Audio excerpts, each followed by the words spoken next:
Greetings, programs. David Fleming here.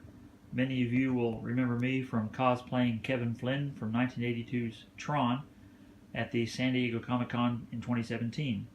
I built a replica prop costume, which was in the original black and white style as worn during filming. And I replicated all the parts for that costume. And you can see that on my website, which I'll put a link to.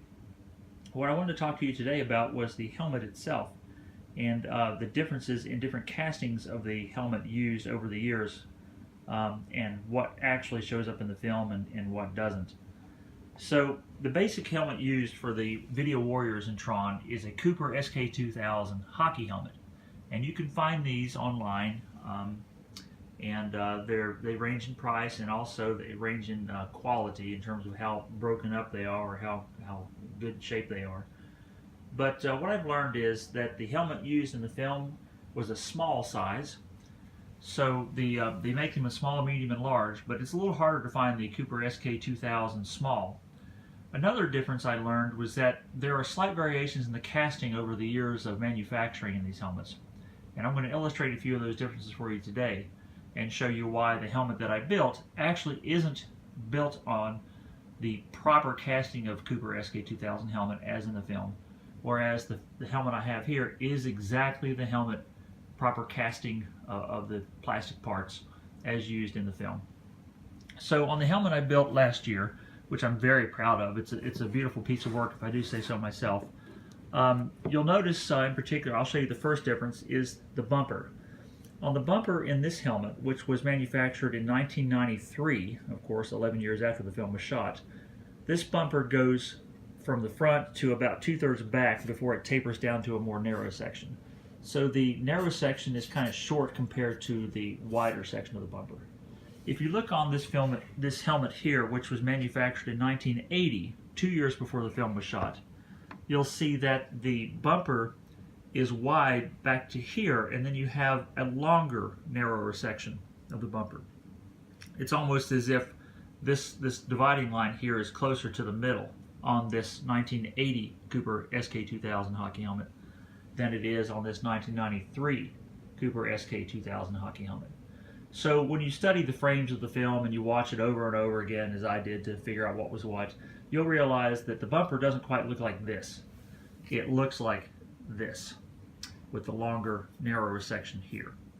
Another difference in these two helmets is that the helmet I built, if you look at the front vent holes, these are square, almost square cut holes, and they have a wider space between the holes than the width of the holes themselves.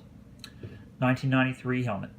If you look on the 1980 helmet, you'll see that the holes are rectangular rather than square. And there's a narrower space in between them. The space between them is narrower than the cutout of the holes itself. So that's a difference between the two castings of the helmet. And in the film, when you study it, you'll notice that this is the one worn by the actors. The third difference, and this one really took me a while to figure out, was in this little trapezoidal feature here on the crown. On the SK2000 helmets that I was getting off of the internet, I was having a problem reconciling why they didn't have this trapezoidal crown feature here. Mine does now because I actually used a Dremel to grind down what was here. And what's here on these later generation Cooper helmets is a bead or a ridge that comes all the way over to here and is flush with the front, right where my thumbnail is, of the crown. So there really is no protrusion or trapezoidal shape here at all. I used the Dremel to shape it to be such, to cut off some plastic to make it look like that. But I had wondered for a long time why it looked that way in the film, and I just assumed that they must have Dremeled it down like I did to make it look that way. However, now this is the 1993 helmet. If you look at the 1980 helmet, you'll see that trapezoidal feature is already there. It already protrudes out. There's no need to remove any plastic in this area to make it come forward like it does here. So once I saw this online, I thought that really looks like it did in the film.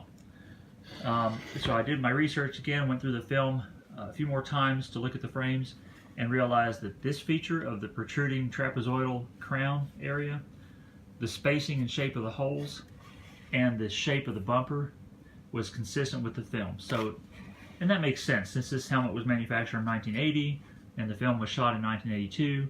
It makes sense that they used this helmet rather than the one from the future in 1993. So I'm going to build this helmet out for the character of Tron. This is Kevin Flynn with the line art to match his helmet. Tron's helmet will be quite a bit different in the line art for it, and I'm looking forward to building it out, and I'll keep you updated on that. I'm not going to start it anytime real soon, but when I get on it, I'll be sure to post some about that for you. Thank you, and take